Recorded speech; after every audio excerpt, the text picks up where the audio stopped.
জনসমাবেশ, মহিলা সমাবেশ আজকে সফল হয়েছে। আপনারা আজকে এসেছেন অত্যন্ত আনন্দের সাথে। কেন আপনাদের এই আনন্দ? এই আনন্দ হলো অনেকদিন পর, দীর্ঘ 17 বছর পর ধানের শীষ আপনাদের কাছে চলে এসেছে। এই ধানের শীষ আপনাদের। আপনারা শহীদ প্রেসিডেন্ট জিয়াউর রহমানকে ভালোবাসেন। আপনারা ভালোবাসেন কাকে? দেশনেত্রী বেগম খালেদা জিয়াকে। তার জন্য আপনারা দীর্ঘদিন অনেক দোয়া করেছেন, তার অসুস্থতার কারণে তিনি যে আমাদের জন্য ত্যাগ স্বীকার করেছেন, এই আপনাদের সন্তানদের জন্য, এদেশের জনগণের জন্য, যাকে স্বৈরা সরকার, পতিত সরকার যাকে জেলে দিয়েছিল মিথ্যা মামলায়, যিনি অসুস্থতার মধ্যে চিকিৎসা পাননি, তবু তিনি মাথা নত করেননি। তিনি বলেছেন, এদেশের সন্তান আমার সন্তান, আমার মৃত্যু হলে এই মাটিতেই হবে, তবু আমি দেশবাসীকে গণতন্ত্র পুনরুদ্ধারে আমার আপসহীন লড়াই করে যাব। তাই বোনেরা, আপনারা জানেন এই খালেদা জিয়া আপনাদের জন্য কি করেছেন। আমার বোন নিপুণ, আমার ছোট বোন নিপুণ খুব সুন্দর করে এই কথাগুলো বলেছেন। আজকে দেশনেত্রী বেগম খালেদা জিয়া শিক্ষা উপবৃত্তি থেকে শুরু করে, মেয়েদের কর্মসংস্থান থেকে শুরু করে, মহিলা বিষয় মন্ত্রণালয়, শিশু মন্ত্রণালয় শুরু করে এমন ভাবে মেয়েদেরকে এগিয়ে নিয়ে এসেছিলেন, যাতে করে আজকে বাংলাদেশের মহিলারা শিক্ষায় শিক্ষিত হয়ে বিভিন্ন পেশায় তারা আজকে এগিয়ে যাচ্ছে।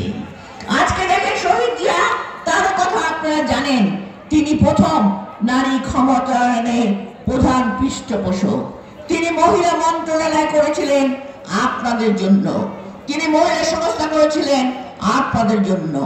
শহীদ বেগম জিয়া শিশু বিষয়ক মন্ত্রণালয় এবং মহিলা মন্ত্রণালয় এক করে নিয়েছিলেন, যাতে মা ও শিশুরা তারা একসাথে কাজ করে আমার নাগরিককে, দেশকে উন্নয়ন করতে পারেন।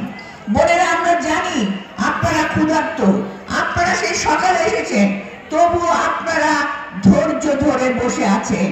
তার কারণ দীর্ঘ 17 বছর আপনারা লড়াই করেছেন একটি পতিত সরকারের বিরুদ্ধে, যে সরকার আপনার কন্যা সন্তানকে, আমাদের মা বোনকে রাজপথে ধর্ষণ করেছে, বিভিন্ন নিরাপদে কোনো জার্নি করতে পারে নাই, আপনার বাক স্বাধীনভাবে কথা বলার অধিকার দেয় নাই। সবচেয়ে বড় অধিকার কে নিয়েছিল? সেই অধিকার হলো আপনাদের ভোটের অধিকার। সেই ভোটের অধিকার আজকে ফিরিয়ে এনেছে কে?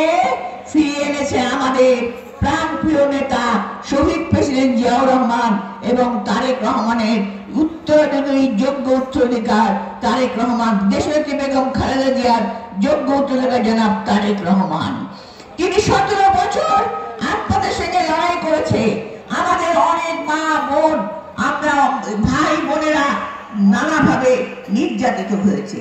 এই যে আপনারা স্ক্রিনে দেখছেন, এখানে অনেকেই কিন্তু কারাগারে নির্যাতিত, কারাগারে তারা জেলে ঢুকে ঢুকে চেষ্টা কাজ করেছে। আপনাদের অনেক ভাইরা, আপনাদের সন্তানেরা রাত্রে ঘরে ঘুমাতে পারে নাই একটি স্বৈর সরকারের কারণে। তারা ধানের খেতে বিভিন্ন জায়গায় পালিয়ে বেড়াইছে।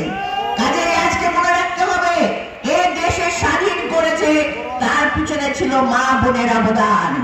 এই মুক্তিযুদ্ধে আমাদের যখন শহীদ প্রেসিডেন্ট জিয়াউর রহমান স্বাধীনতা ঘোষণা করে, তখন সেই যুদ্ধে আমাদের মা বোনেরা তাদের সন্তানদের, তাদের স্বামীদের এগিয়ে দিয়েছিল, নিজেরা লাঞ্ছিত হয়েছিল আমাদের পাকিস্তান গণবাহিনীর হাতে। কাজে মনে রাখতে হবে, আমরা মা, আমরা সমাজ গড়ি, আমরা দেশ গড়ি, আমরা পরিবার গড়ি।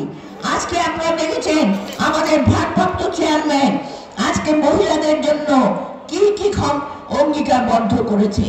আমাদের বোন নিপুণ বলেছে, আমার নিপুণ বলেছে যে ফ্যামিলি কার্ড, কারণ তিনি জানেন প্রতিটি প্রান্তিক এলাকায় আমাদের মা বোনেরা অত্যন্ত কষ্টে দিন যাপন করে, তাদের অধিকার ফিরিয়ে দেওয়া, তাদের মর্যাদা নেই।